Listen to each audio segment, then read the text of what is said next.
మానవ జీవితమే ఒక మహాభారతం, అది మంచి చెడుల రెంటి నడుమ నిత్య ఘర్షణం. కాబట్టి నీటికి 4 గుణాలు వచ్చాయి. శబ్దం ఉంది, బుడబుడబ శబ్దం చేస్తుంది. స్పర్శ ఉంది, ముట్టుకుంటే నీరు తెలుస్తుందిగా, నీరని కాస్త వేడిగా ఉంటే బాగా తెలుస్తుంది. రూపం ఉంది, నీటికి రూపం ఉంది, ప్రవహిస్తోంది. రసం, రుచి కూడా ఉంది. నీళ్లు తాగితే రుచి తెలుస్తుంది, బాగా లేవు అంటున్నాం.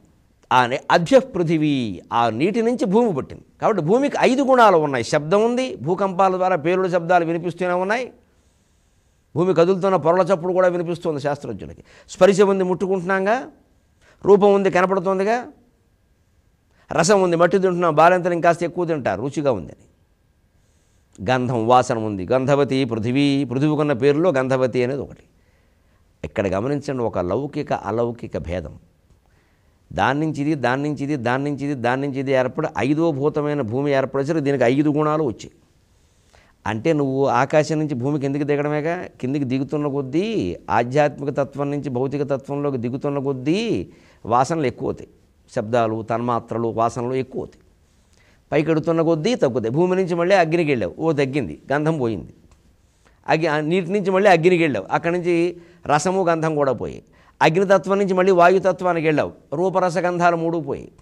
ఆ వాయుతత్వం నుంచి ఆకాశతత్వానికి వెళ్ళావు, స్పరిశ రూపరసగంధాలు 4 పోయి. ఆకాశతత్వం, శబ్దం అంత కూడా మూలంగా కడితే ఆకాశ స్వయం విష్ణు, అక్కడ పంచ విషయాలు లేని ప్రపంచం. అంచేతను లౌకికంగా కిందికి దిగిన కొద్దీ వాసనలు ఎక్కువ అవుతాయి, అలౌకికంగా పైకి ఎదిగిన కొద్దీ వాసనలన్నీ తగ్గిపోతాయి. లౌకిక అలౌకిక తత్వాల భేదమే ఈ పరిణామం. వంశం పెరుగుతూ ఉన్న కొద్దీ మనవడికి తండ్రి బుద్ధులు, తాత బుద్ధులు, ముత్తాత బుద్ధులు కూడా వస్తాయి. వీళ్ళ వంశంలో ఆ తరం వాడు ఎవడో చేసాడు ఈ పని, మళ్ళీ వీడు చేశాడంటారు. ఆ ముత్తాతకి మనవడి బుద్ధులు రావుగా, అది తేడా.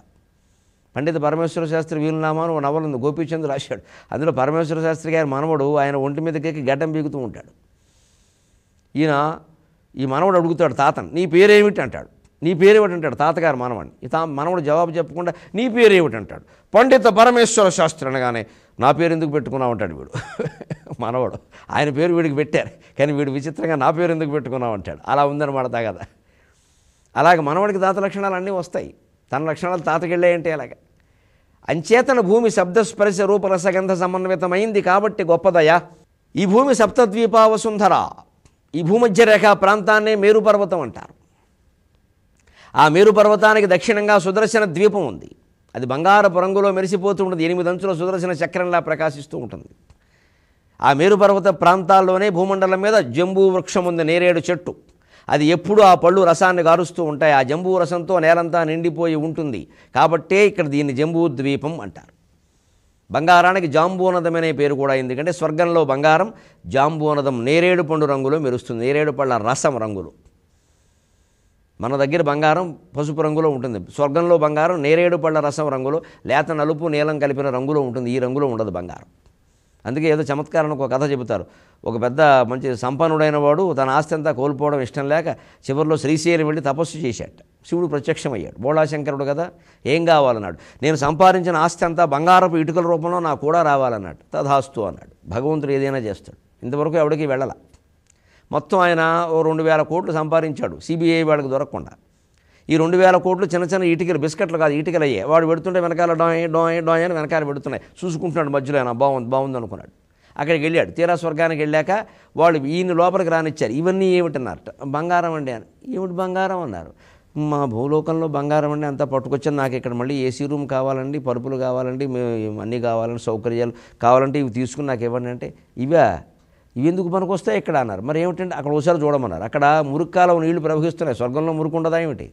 ఆ కాలువ నీళ్ళ మీద మ్యాన్ హోల్ ఉండకుండా కప్పారు పైన ఈ ఇటకలు పెట్టి. ఈ బంగారం ఇక్కడ చల్లదనాయని, ఇక్కడేమో ఇత్తడితో సమానం, ఇది మేము మురుగు కాలువలు కప్పడం కోసం ఉపయోగిస్తాం, నీ ఇటకలు అక్కడ బారే, నువ్వు వెళ్ళి జైల్లో కూర్చోమని చెప్పారు. అంతే. అక్కడ బంగారం వేరు. సంపదల్ని కూడా పట్టుకెళ్దామనడం ఎంత తప్పో ఈ కథ ద్వారా తెలుసుకోవాలి. ఈ బంగారం అక్కడ చల్లదు, నిజంగానే చల్లదు పురాణాల ప్రకారం. ఆ జంబూ వృక్షం కారణంగా, దాని రసంతో ప్రవహించే నదులు ఏర్పడిన కారణంగా, దాని కారణంగానే బంగారం ఏర్పడిన కారణంగా ఈ మొత్తం భూమండలాన్ని జంబూ ద్వీపం అంటారు. ఇందులో 7 కుల పర్వతాలు ఉన్నాయి, అరణ్యాలు ఉన్నాయి. మళ్ళీ జంబూ, ప్లక్ష, కుశ, క్రౌంచ, శాఖ, శాల్మలి, పుష్కరాహ అని 7 ద్వీపాలు ఉన్నాయి ప్రత్యేకంగా మహారాజా. ఇందులో జంబూ ద్వీపంలో, భరతవర్షంలో, భరతఖండంలో మనం నివసిస్తూ ఉన్నాం. ఈ కథనంతా చాలా ఆసక్తిగా వింటున్నాడు. ప్రమాదం అంచుల్లో ఉన్నవాడికి వైరాగ్యం ఎక్కువ ఉంటుందండి. సంసారం సామ్రాజ్యం కూలిపోతుంటే, సంస్థైనా సంసారమైనా సామ్రాజ్యమైనా ఏదైనా సరే కూలిపోతుంటే మనకు ఎలా ఉంటుంది అంటే, భూమండలం అంతా ప్రళయం వచ్చేస్తే బాగుండు, అంటే నా ఒక్కడదే ఈ దుఃఖం మొత్తం అందరికీ దుఃఖం అయిపోతే బాగుండు అనుకుంటాం. కొన్ని తట్టుకోలేని బాధలు వచ్చినప్పుడు ఒక ప్రళయం వచ్చి మొత్తం అయిపోతే బాగుండు.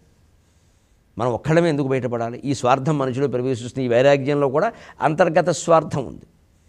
అందుకని ఇదంతా ఈ ప్రళయం వచ్చేసింది అనగానే చెప్పడం ఎందుకు అంటే, అసలు ఈ భూమి ఏమిటి ఇదంతా అంటే, అందులో ఈ తన బాధ, తన కష్టం, తన ఆందోళన తగ్గిపోవడం కోసం అన్నమాట.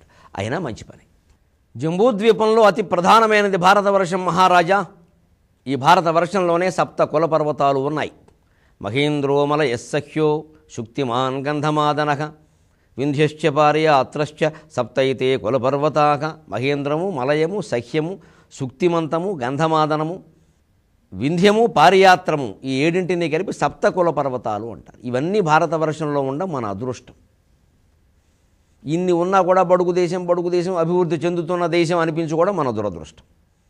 సహజముగ పండు నేలలు చాలగలిగి జీవధారలు ప్రవహించు చేవగలిగి అతి పురాతన సంస్కృతి ఖ్యాతి కలిగి బడుగు దేశం మనడి మాట పడుదురేలా. ఆ బడుగు దేశం అనిపించుకోకుండా ఉండడానికి యువతరం అంతా ప్రత్యేక ప్రయత్నం చేయాలి. ఇక ముందేనా ఈ దేశానికి ఖ్యాతి రావాలి. పైగా ఈ కొండల వల్ల ఉపయోగం ఏమిటో భారతంలో చెబుతున్నారు చూడండి మహారాజా. అసలు మనుషులు సుఖంగా జీవించడానికి, ఐశ్వర్యం సంపాదించుకోవడానికి ఈ కొండలు చాలయ్యా. వెండియు ధనార్జనంబులు కొండల వలన ఘటించుకొననగు, వెండియు ధనార్జనంబులు కొండల వలన ఘటించుకొననగు, నేర్పుం దండితనంబును పాడియు ఒండుంటిగా మిగిల కలిగియున్నట్లయినన్. నేర్పుం దండితనంబును పాడియు ఒండుంటికి మిగుల కలిగియున్నట్లయినన్. ఎంత చక్కగా భారతదేశంలో ఉండే సంపదలు చెబుతూ వాటిని న్యాయంగా సంపాదించుకోవడం ఎలాగో చెబుతున్నాడు. వెండియు ఇంకా చెప్పాలంటే ధనార్జనంబులు. పైగా పోనీ వెండికి వెండి అర్థం చెప్పుకున్నా కూడా బంగారం, వెండి మొదలైనవి చెప్పుకో, అవన్నీ కొండల్లో ఉన్నాయి. రత్నగర్భ అంటారు. కొండల వలన ఘటించుకొననగు. కొండల నుంచే మనిషి డబ్బు సంపాదిస్తున్నారు. బాక్సైట్లు పెట్టి గిరిజనులను తోగొట్టేసి అక్కడ మళ్ళీ ఖనిజాలు తవ్వేసేసి మొత్తం అక్రమంగా తవ్విన వాళ్ళంతా ఏమయ్యారో తెలుస్తూనే ఉంది. ఎవడు గోయి వాడు తవ్వుకున్నాడు. ఇది వద్దని భారతం చెబుతుంది. ఆంధ్ర మహాభారతం దోపిడీకి వ్యతిరేకం. కానీ ఎలా తీసుకోవచ్చుట? నేర్పును దండితనంబును పాడియు. కొండల్లోంచి డబ్బు సంపాదించాలంటే ముందు నేర్పు ఉండాలి, చాకచక్యంగా తీయాలి. కొండల్లో పెద్ద పెద్ద బండరాలు ఉంటాయి. ఎలా పగలగొట్టారో తెలుసునా అండి? తేనెటీగ తన గుడ్లు పెట్టాలి అంటే ఆకుల మీద పెడితే కింద పడిపోతాయి, నేల మీద పెడితే మట్టిలో కలిసిపోతాయని పెద్ద చెట్టు కాండానికి తన దగ్గర ఉండే ఒక ముళ్ళు లాంటి దాంతో రంధ్రం చేసి ఇంకో ముళ్ళుతో ఆ దుమ్ము తీసేసి ఆ లోపల పెడుతుంది. అది చూడబట్టే శ్రీకాకుళం దగ్గర పెద్ద పెద్ద కొండల్లో వాటిల్లో మన వాళ్ళు సన్న రంధ్రాలు చేశారు. పెద్ద బండరాయికి అక్కడికక్కడ సన్న రంధ్రాలు చేయడం, దాంట్లో బాంబు పెట్టి పేల్చడం. ఇది తేనెటీగ నుంచే గ్రహించారు. జీవులు మనకు ఆ తెలివితేటలు ఇచ్చాయి. అది నేర్పునంటే. దండితనంబును, మంచి పరాక్రమం, పౌరుషం, బలం ఉండాలి. ఆ పైన పాడియు న్యాయం ఉండాలి. భారతం చెబుతున్నమాట. ఇది అక్రమమైన తవ్వకమా, సక్రమమైన తవ్వకం, మైనింగా, క్యాప్టివ్ మైనింగా, తేడా లేదా? ఒక్క పదం కొంప ముంచలా. అదే ఆ క్యాప్టివ్ అన్నదాంట్లోనే ఆ పాడియు అనేది ఉంది. న్యాయంగా చేయండి.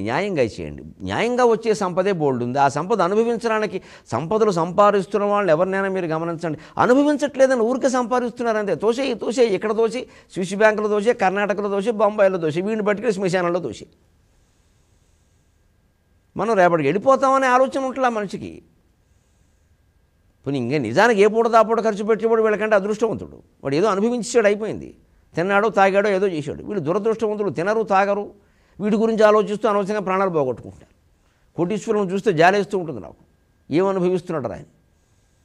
బిజీ కాఫీ తాగడానికి కూడా సమయం లేదు. ఎందుకు ఈ పని లేదు? బిజీ ఆ వాళ్ళకే పాఠం ఇది. నువ్వేం అనుభవించట్లా, నీకు దేనికి ఇదంతా? వెండియు ధనార్జనంబులు కొండల వలన నగలుగును ఘటించుకొననగు. అంచేత పాడి చాలా ముఖ్యమైంది. ఆ పాడి కలిగి ఉండే పాడి అంటే న్యాయం, పాడి పంటల్లో పాడిగా అది కలిగి ఉండేటువంటి ప్రయత్నం చేయండి.